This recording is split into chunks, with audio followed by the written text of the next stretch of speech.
Good morning বন্ধুরা। তো রুম্পিস ওয়ার্ল্ডে তোমাদের সকলকে জানাই অনেক স্বাগত আর শুভেচ্ছা।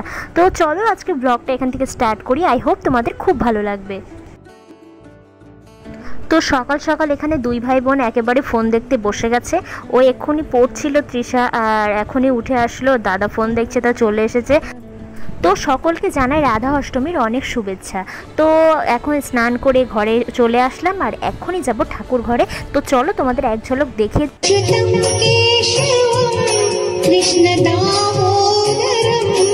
अच्युतं केशवं कृष्ण दामोदरं रामनारायणं जानकी वल्लभं रामनारायणं जानकी वल्लभं अच्युतं केशवं कृष्ण दामोदरं। তো দেখতেই পেলে এখানে একটা ভগবানের ভোগ লাগানো আমাদের কমপ্লিট হয়ে গেছে। আর এখন বাইরে বেরিয়ে এসেছি। এতটাই গরম পড়ছে সত্যি, মানে বেপরো একেবারে রৌদ্র। জানি না আকাশ আবার গুড়গুড় গুড়গুড় করছে, জানি না বিকালের দিকে কি হবে। তো যাই হোক, এখন একটু যাব এক জায়গায়, নেমন্তন্ন আছে, মানে একজনের বাড়ি ভাগবত গীতা পাঠ হচ্ছে। তো সেখানে আমাদের সবার নিমন্ত্রণ। তো সেখানে যাব এখন। আর আগে ভগবানের প্রসাদটা তুলে নিই, তারপর আমরা সেই ভগবানের প্রসাদটা খাবো, তারপরে যাব ওখানে। তো আমাদের সকাল থেকে ওখানে নেমন্তন্ন ছিল, কিন্তু যাব দুপুরে। তো যাওয়ার আগে একবার মানে ছাদে সব জামা কাপড়গুলো ছিল সেগুলো তুলে রেখে দিয়ে যায়, না হলে জানি না বৃষ্টি হবে কি না। আকাশের ওয়েদার দেখছি আবার এখন খুবই খারাপ হতে চলেছে। আর ওখানে গিয়ে তো চলে আসা যায় না, একটুখানি বসবো, গীতা ভাগবত পাঠ শুনবো, তারপরে আসবো প্রসাদ সেবা নিয়ে। তো সেই জন্যে আগে জামা কাপড়গুলো তুলে নিলাম। আর এগুলো আর এখন ভাঁজ করব না, সন্ধ্যের টাইমে ভাঁজ করব।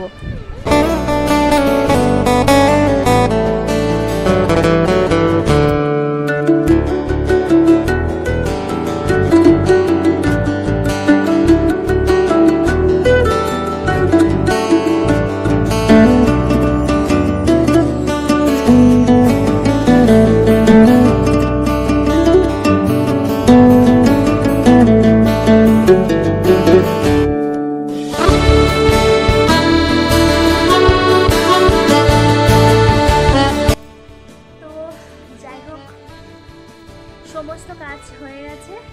আর মানে জামা কাপড় তোলা, ঘর বাড়ি সব ঝাড়িয়ে ফেলেছি।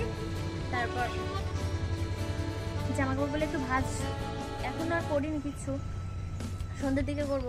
তো ভাবছিলাম যে আজকে একটু বেড়াতে যাব। তো কোনো রকমই আকাশের, কালকেও ভেবেছিলাম যে কালকে বেরোবো, যেই বেরোবো বলেছি তার 2 ঘন্টা পর থেকে কি বজ্রপাত। আর কিন্তু বৃষ্টি কিছু না, তো বজ্রপাত হলে বলো আর বাড়ি থেকে বেরোতে মন চায়, তো সেই জন্যে। আর আজকেও বলেছি বেড়াতে যাব, ও মা আজকেও দেখি একই অবস্থা, সেম। তো চলো একবার ব্যাক ক্যামেরা দিয়ে তোমাদের একসাথে দেখে দিই ওয়েদারটা। প্রচণ্ড পরিমাণে কেমন রৌদ্র ছিল, এতটাই গরম ছিল। আর ওদিকটা দেখো কীরকম পরিমাণে মেঘ করে আছে, সত্যি মনে হচ্ছে যেন আকাশটা কেমন হিংসা করছে আমাদের সাথে। আমরা যে ঘুরতে যাবো বলেছি সেরকম হচ্ছে। আর সেই রকম মেঘের গর্জন হয়তো তোমরা ক্যামেরা মানে ভিডিওতে শুনতে পাচ্ছ, আবার হয়তো কি জানি না শোনা যাচ্ছে কিনা। মনে হচ্ছে এক্ষুনি বৃষ্টি আসবে, সেরকম হাওয়া দিচ্ছে, আবার জানি না কি হবে। এখন এবার একটু রেস্ট নেব। আর আজকে যেহেতু রাধাষ্টমী, তো সেই জন্যে সেই পাঠ শুনতে গেছিলাম, তোমাদেরকে তো বললামই। আর তোমাদের সাথে শেয়ার করতাম, আমি ওখানে ফোন নিয়ে গেছিলাম, তার জন্য ফোন একেবারে সকাল থেকে চার্জে বসিয়েছিলাম। মানে যখনই চার্জ একটুখানি মানে 10%ও কমে আসছে, তারপর মানে তার পরপরে আমি চার্জে বসাচ্ছি আবার। তবে ফোন নিয়ে গেছি যে তোমাদের সাথে শেয়ার করব। যেখানে গেছিলাম গীতা পাঠ যে করছিল, সেই ভগবত গীতা পাঠ।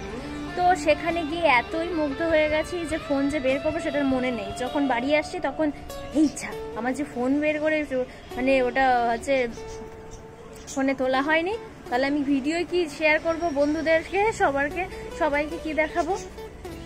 ধর তাই যাই হোক, মানে কি বলো তো, ভগবত গীতা পাঠ আমার কাছে, আমার ব্যক্তিগতভাবে আমি এটা মনে করি, ওর গভীরে যত যাওয়া যায় ততই ওর স্বাদটা বোঝা যায়, ঠিক আছে। তো আজকের ক্ষেত্রেও তাই হয়েছে। আমি 2-1 জায়গায় গীতা পাঠ শুনি, আমি কিছু কিছু বুঝতে পারি, আর কিছু কিছু মাথার উপর দিয়ে বেরিয়ে যায়।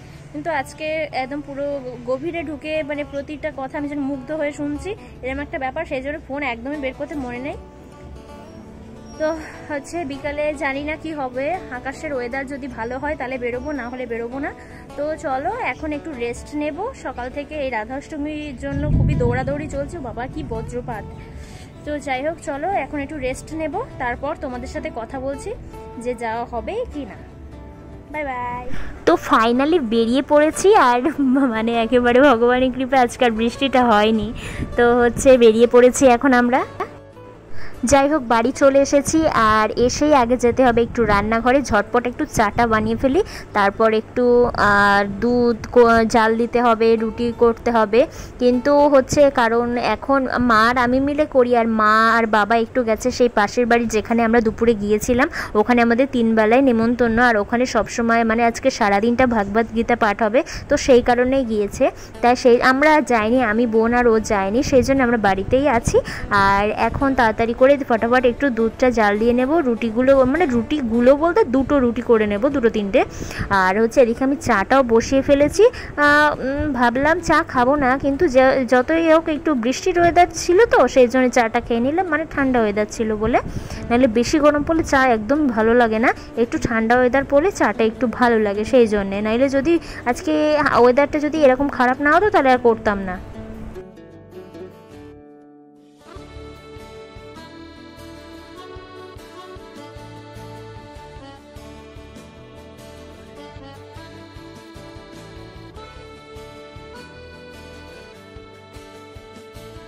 আর এদিকে দেখো 2 ভাই বোন কেমন টিটুকে নিয়ে পড়ে আছে, আর ওদিকে টিটুর একটা পালকও উল্টে গেছে বলে ওর খুব ব্যথা লাগছে, কিন্তু ও ওদিকে সেটা ঠিক করতেই দিচ্ছে না মোটে।